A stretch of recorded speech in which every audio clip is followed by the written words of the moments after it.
Hiccups. Kipper was having fun with Lee. They had a drink. "Hic," said Kipper. He had hiccups. "Quick, get a cup of water," said Lee. "Did that get rid of the hiccups?" said Lee.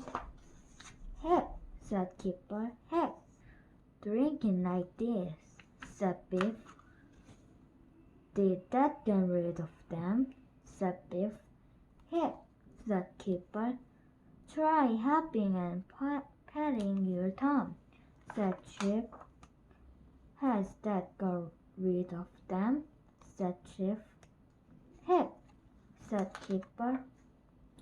"A shark will get rid of it," said Biff. "Shh," said Biff. Then, "Boo! You did it," said Kipper. "You got rid of my hiccups." "Heck," said Grandpa Chan. "Heck,